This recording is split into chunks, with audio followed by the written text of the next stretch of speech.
I am doctor Vinita Gupta.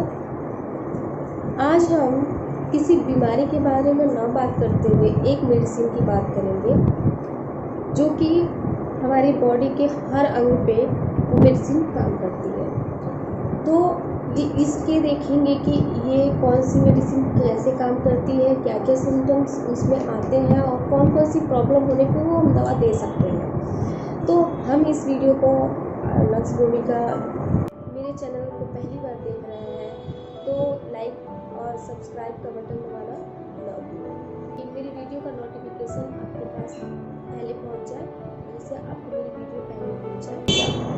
नक्स भूमिका को हम संस्कृत में कच्चीर भी बोलते हैं और इसको हम हिंदी में बोले तो इसको हम कुचिला बोलते हैं।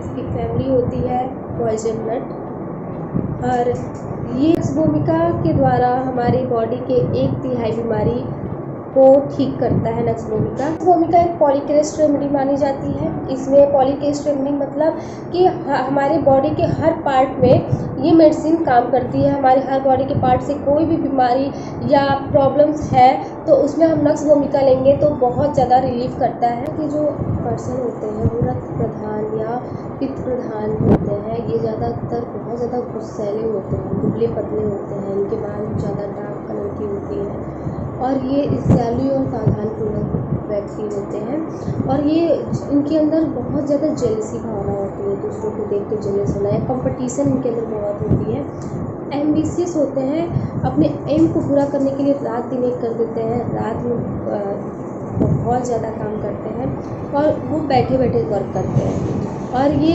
ऐसा देखा जाएगा कि बहुत ज़्यादा आलसी प्रवृत्ति होते हैं और ये बैठे बैठे रह के फास्ट फूड ज़्यादा खाना, पैक वाली चीज़ें ज़्यादा खाना, तंबाकू हो गया या चाय, कॉफ़ी, कैफीन या अल्कोहल, ये सारी चीज़ें बहुत अधिक मात्रा में यूज़ करते हैं, जिससे कि इनको पेट की प्रॉब्लम होती है। बात करेंगे दोस्तों कि इसकी पर्सनालिटी, नक्स भूमिका की पर्सनालिटी कैसी होती है। नक्स भूमिका जो लोग नक्स भूमिका पर्सन होते हैं ये बहुत ज़्यादा गर्म मिजाज के होते हैं, इनको हिंसक भावना इनके अंदर बहुत ज़्यादा होती है और ये स्वभाव में बहुत ज़्यादा चिड़चिड़े होते हैं और छोटी छोटी बात पे ये बहुत ज़्यादा इरिटेट हो जाते हैं, इनको गुस्सा बहुत आता है और ये ज़्यादातर जो पर्सन होता है वो ये सुसाइडल टेंडेंसी उनके अंदर आ जाती है। उसके बाद वो जब सुसाइड करने के बारे में सोचते हैं तो वो डर भी जाते हैं, सुसाइड करने से डर भी उनको लगता है। तो ऐसे पर्सनालिटी इनकी होती है, इनकी थिंकिंग ऐसे होती है। जो नक्स भूमिका के पर्सन होते हैं उनकी मेंटल सिम्टम्स वेरी इरिटेबल होते हैं और वो बिल्कुल पसंद नहीं करते हैं कि उनको कोई देखे या उनको कोई टच करे। उनको नॉइज़ से बहुत ज़्यादा दिक्कत होती है, शोर शराबे में नहीं रहना चाहते हैं या फिर उनको लाइट से बहुत ज़्यादा प्रॉब्लम होती है, धूप की रोशनी से या कोई लाइट जला देते हैं तो उससे बहुत ज़्यादा उनको दिक्कत होती है और ये ज़्यादातर शांत भावना अकेले रहना पसंद करते हैं।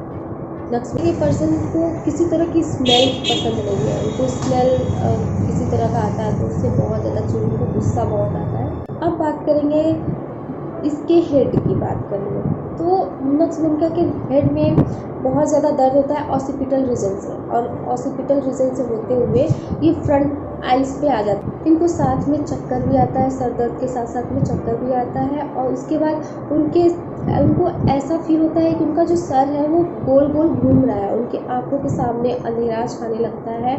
इनको मॉर्निंग में ज़्यादा इनकी प्रॉब्लम्स ज़्यादा बढ़ जाती है और उसके बाद हम देखते हैं कि मेंटल एग्जर्शन की वजह से टोबैको, अल्कोहल या पान मसाला बोलते हैं, ये सब चीज़ें यूज़ करने लगते हैं और इनको मॉर्निंग में ज़्यादा प्रॉब्लम होती है और आफ्टर डिनर करने के बाद इनकी प्रॉब्लम ज़्यादा बढ़ जाती है और ज़्यादातर देखते हैं कि हेडेक इनको ज़्यादा रहती है। इनकी life style debauchery life style, जिसको अय्यासी बोलते हैं। नक्स भूमिका के जो पर्सन होते हैं वो अय्यासी टाइप के होते हैं, सेडेंट्री लाइफ जीते हैं कि फास्ट फूड ज़्यादा खाना, सुबह लेट उठना या फिर उनको अल्कोहल युक्त चीज़ें ज़्यादा खाना, फास्ट फूड जैसे पैक्ड वाली चीज़ें ये लोग ज़्यादा यूज़ करते हैं। इसको जैसे आजकल की लाइफ हो गई है, जैसे आजकल के लाइफ में लोग लेट उठते हैं, एक्सरसाइज नहीं करते हैं, पानी कम पीते हैं, फ्रूट्स वगैरह कम लेते हैं, इनके वजह से स्टमक बहुत ज़्यादा डिस्टर्ब होने लगती है।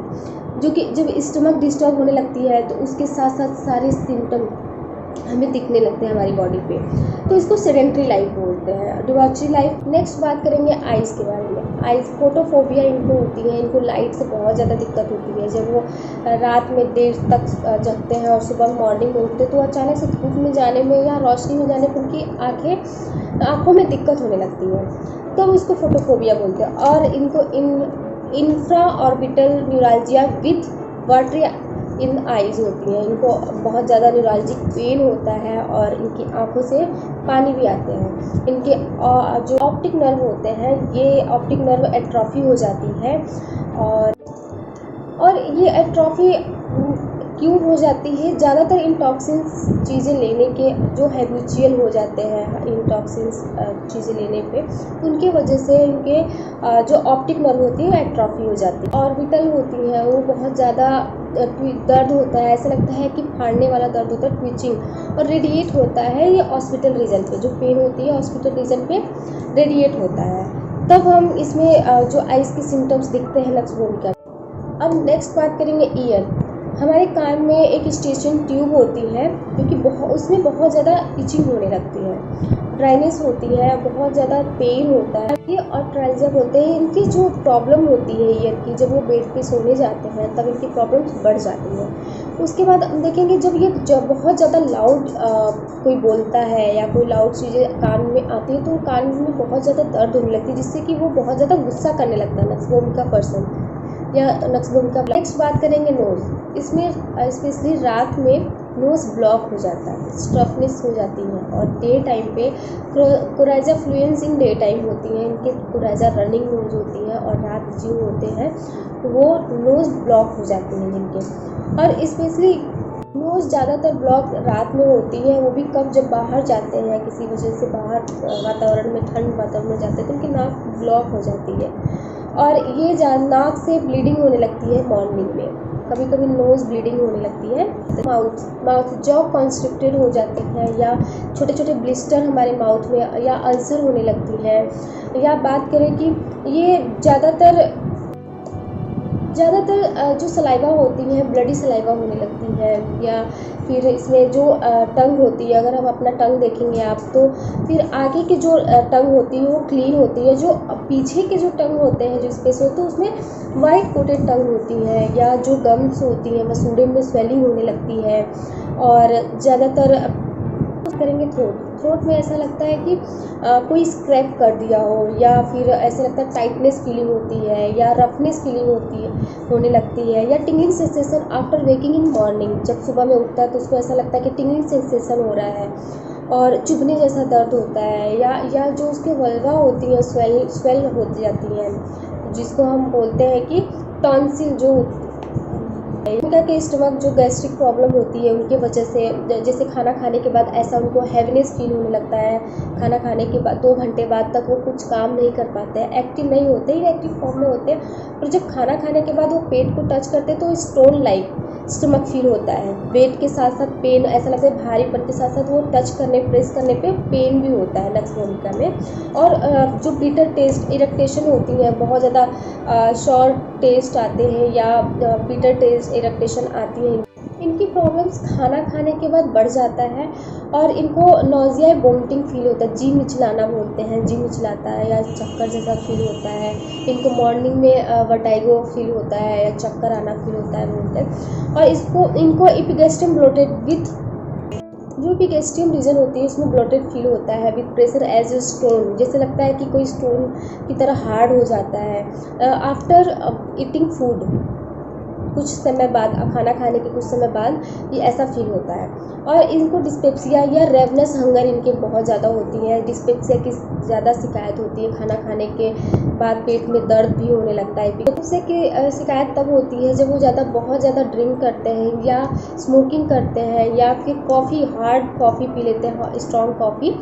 और उसके बाद हम देखेंगे कि ये ज़्यादातर डिफ़िकल्टी बेचिंग ऑफ गैस, बहुत ज़्यादा डिफ़िकल्टी पास होने में डिफ़िकल्टी फील होता है। इनको इतना ज़्यादा दिक्कत होती है कि ऐसा लगता है कि उल्टी हो जाए तो इनकी जो प्रॉब्लम है या तकलीफ़ इनका घट जाए, लेकिन ऐसा नहीं होता है नक्सबोम। नेक्स्ट बात करेंगे एब्डोमेन। एब्डोमेन में क्या होता है, जो ब्रूइश सोरनेस फीलिंग होती है एब्डोमिनल वॉल में, जो फ्लैचुलेंस डिस्टेंशन होती है। फिर उसके बाद स्पॉस्मोडिक पेन होने लगता है। लिवर इंगर्ज जो होते हैं विद स्टिचेस एंड सोरनेस के साथ साथ। उसके बाद हम बात करेंगे कि जो इस एब्डोमेन में देखा जाए तो स्ट्रैंगुलेटेड हर्निया होती है, जो कि फीमेल में ज़्यादा पाई जाती है। ये ज़्यादातर प्रेशर की वजह से या बैठ के कुछ काम कर दिया, भारी चीज़ उठा दिया, तो उनको जो जेनाइटल अम्बिलिकल हर्निया उनको देखा जाता है, दर्द भी होता है इनको। और इसमें अगर आपको बार बार स्टूल पास करने की इच्छा होती है या फिर ऐसा लगता है कि बहुत ज़ोर से लगी है बट जाने के बाद खुलासा नहीं होता है, या ऐसा लगता है कि अभी भी पेट में कुछ रह गया, और कॉन्स्टिपेशन, इसमें लगातार आपको बार बार स्टूल पास करने की इच्छा होगी या फिर बहुत तेज़ से लगेगा, लेकिन जाने के बाद आपको पेट साफ़ नहीं होगा, या ऐसा लगेगा कि कुछ पार्ट हमारे पेट में रह गया है, स्टमक में रह गया है, और कंस्ट्रिक्टेड फील होगा रेक्टम में। ऐसा लगेगा कुछ पार्ट अभी भी अंदर है और बार बार स्टूल जाने की इच्छा होगी, बार स्टूल पास करने की इच्छा होगी, लेकिन होता नहीं है, थोड़ा थोड़ा होता है। फिर थोड़ा ऐसा फील होता है कि पेट साफ़ नहीं हुआ है, कुछ अभी बाकी रह गया है, उसको बार बार जाने की इच्छा होती है। तो ये आपको सुबह में ज़्यादा दिक्कत देखने को मिलेगा कि सुबह उठते ही उनको थोड़ा थोड़ा कई बार जाना पड़ता है, और ऐसा लगता है कि पेट साफ़ नहीं हुआ है। क्योंकि इसमें जब देखते हैं कि जो आप अगर 3 बजे तक जग रहे हैं और भोर में 4 बजे आप सो रहे हैं, उसके बाद वो 9 बजे उठते हैं, तब ये प्रॉब्लम होती है पेट की। Alternate constipation and diarrhoea after abuse purgatives, जो लोग बहुत ज़्यादा दवा लेते हैं, किसी हर चीज़ के लिए एंटीबायोटिक लेते हैं या फिर बहुत सारी मेडिसिन यूज़ करते हैं, उसके बाद उनको एक दिन कॉन्स्टिपेशन रहेगा तो दूसरे दिन उनको डायरिया होने लगता है, फिर अगले दिन से फिर कॉन्स्टिपेशन उनका शुरू हो जाता है। हेमरॉइड्स की प्रॉब्लम भी होती है, जिनको बहुत ज़्यादा पेट की प्रॉब्लम होती है, कॉन्स्टिपेशन की वजह से पेट नहीं साफ़ होता है या हार्ड स्टूल होते हैं, इसकी वजह से हेमरॉइड्स होने लगते हैं, जो रेचिंग देखा जाता है, पेन देखा जाता है इसमें। और ज़्यादातर जब ये अल्कोहल, तंबाकू या ऐसी चीज़ें यूज़ करते हैं, उसके बाद उनको डायरिया स्टार्ट हो जाती है और इनको मॉर्निंग में ज़्यादा दिक्कत पाई जाती है। इसमें बार बार स्टूल पास करने की अर्जिंग होती है, बार बार जाते हैं बट उनको पूरे तरीके से होता नहीं है, ऐसा लगता है कि अभी भी पेट साफ़ नहीं हुआ है, तब हम यहाँ पे नक्स भूमिका बहुत अच्छी मेडिसिन पाई जाती है। नेक्स्ट बात करेंगे यूरिन। इरिटेबल यूरिनेशन होती है इनमें, या हिमेचोरिया बोलते हैं, हिमेचोरिया होने लगती है। हिमेचोरिया यानी पेशाब में खून आना, रात में ज़्यादा देर तक जगने। उसके बाद देखेंगे कि ड्रिबलिंग यूरिनेशन होती है, बूंद बूंद में यूरिनेशन होती है, जिसको पास करने में बहुत ज़्यादा डिफ़िकल्टी फील होता है या दर्द होता है। और यूरेथ्रा जो ब्लैडर होता है वहाँ पे इचिंग होती है, पेन पाया जाता है। फीमेल में मेंसेस बहुत जल्दी आ जाती है और वो बहुत कम ब्लीडिंग होती है, या फिर बोलते हैं कि इसमें एब्डोमिनल रीजन में बहुत ज़्यादा पेड़ू में बोलते हैं, उसमें बहुत ज़्यादा दर्द होती है। डिस्मेनोरिया पाया जाता है कि पीरियड आने से पहले बहुत ज़्यादा पेन होता है हमारी एब्डोमिनल रीजन में, और जब मेंसेस के टाइम पे हमारी पूरी बॉडी गर्म होती है या फेस गर्म होता है, तो वहाँ पे नक्स काम बहुत अच्छा काम करता है और इसमें बहुत ज़्यादा दर्द भी होता है। और इसमें नक्स भूमिका में जो मेंसेस होती है बहुत टाइम से बहुत पहले आ जाती है और बहुत कम टाइम के लिए रहती है, थोड़ी थोड़ी मात्रा में, और इनमें मेनोरेजिया पाया जाता है। नक्स भूमिका में मेनोरेजिया सिम्टम्स देखे जाते हैं। नेक्स्ट बात करेंगे रेस्पिरेटरी ट्रैक्ट। इसमें हॉर्सनेस, जो हमारे रेस्पिरेटरी ट्रैक्ट हॉर्सनेस फीलिंग आएगा, कॉन्स्ट्रिक्शन फील होगा, स्पॉस्मोडिक पेन फील होता है, ऐसा लगता है कि कुछ बहुत ज़्यादा जकड़ा हुआ है हमारे रेस्पिरेटरी ट्रैक्ट में। एंड स्क्रैपिंग इन थ्रोट, इसमें अस्थमा पाया जाता है, बहुत ज़्यादा सांस फूलने लगता है जो पर्सन होता है रेस्पिरेटरी ट्रैक्ट में, जो प्रॉब्लम स्टार्ट होती है। तो रेस्पिरेटरी ट्रैक्ट में कफ जमने की वजह से ऐसा लगता है कि वहाँ चेस्ट में कुछ फाड़ने जैसा दर्द होता है, जिससे फाड़ने वाला दर्द होता है, ये देखा है। टॉर्न फीलिंग सेंसेशन होती है वहाँ पे रेस्पिरेटरी ट्रैक्ट में, और सांस लेने में उनको दिक्कत होती है, टाइटनेस फील होती है यहाँ चेस्ट में, और उनको बहुत है कि जब जुकाम की पहली अवस्था हो, सर्दी खांसी जुकाम, नाक जकड़ जाए या नाक बंद हो जाता है, उसके बाद आँख से पानी आने लगे, तब वह नक्स भूमिका बहुत अच्छी काम करती है। और कभी कभी जो उनके बलगम होते हैं या एक्सपेक्टोरेशन होता है, वो उसमें ब्लड दिख जाए, तब नक्स भूमिका मेडिसिन लेनी चाहिए। देखेंगे कि ये थोड़ा सा भी अगर कुछ ओढ़े हुए हैं, थोड़ा सा हिल डुलने से उनको ठंडी लग जाती है, या फिर बोलते हैं कि इसमें थोड़ा सा ओढ़ने को हटाने से, उतारने से उनको सर्दी जुकाम हो जाती है, तब नक्स भूमिका बहुत अच्छी मेडिसिन मानी जाती है, या बहुत अच्छा। इसमें हाथ और पैरों में बहुत ज़्यादा दर्द होती है।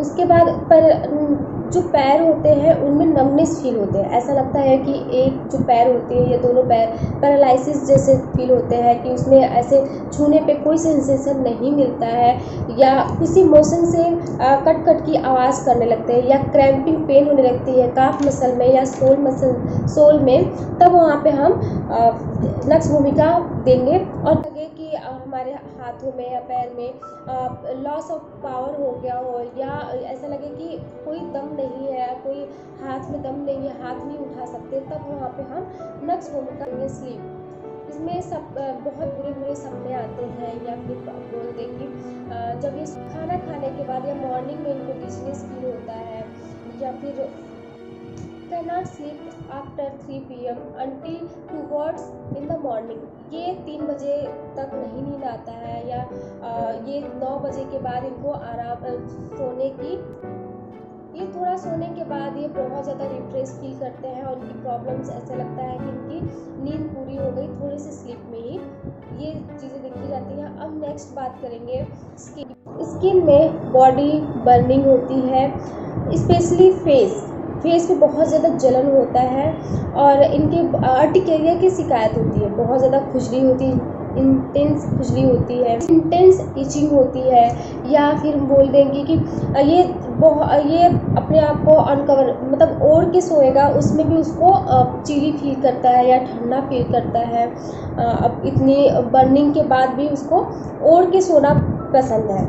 और इसमें जो स्किन में पिंपल्स देखे जाते हैं या ब्लॉटिंग देखी जाती है। बात करेंगे नक्स भूमिका की फीवर कैसी होती है। बहुत ज़्यादा शरीर गर्म होने लगता है और फेस एकदम रेडनेस होने लगती है, या फिर वो इतने शरीर को बर्निंग के बाद भी वो ओढ़ के सोना पसंद करता है, उसको रिलीफ मिलता है, ओढ़ के किया रहता है पार्ट। अगर थोड़ा सा भी हिल डुलने से वो हट जाता है तो उसको बहुत ज़्यादा ठंडी लगने लगती है। इसमें मलेरिया, पिलही या कोई यकृत संबंधी कोई प्रॉब्लम होने लगती है तब नक्स भूमिका बहुत कारगर माना जाता है वहाँ पे। तब हमें नक्स भूमिका, अगर आपको ये सारी सिम्टम्स नहीं समझ में आता है, कुछ भी नहीं समझ में आता है कि हमारे सिम्टम्स किससे कौन सी मेडिसिन लेनी चाहिए, तो हम तब जाके नक्स भूमिका लेने से भी हमारी प्रॉब्लम्स उससे दूर हो सकती हैं। नक्स भूमिका हर होम्योपैथिक डॉक्टर किसी न किसी रूप में या किसी न किसी पोटेंसी में नक्स भूमिका यूज़ जरूर करते हैं। ये बहुत, इनको बोलते हैं हर मर्ज की एक दवा। ये अगर आपको मेरा वीडियो पसंद आया हो तो लाइक, शेयर और सब्सक्राइब करना ना भूलें।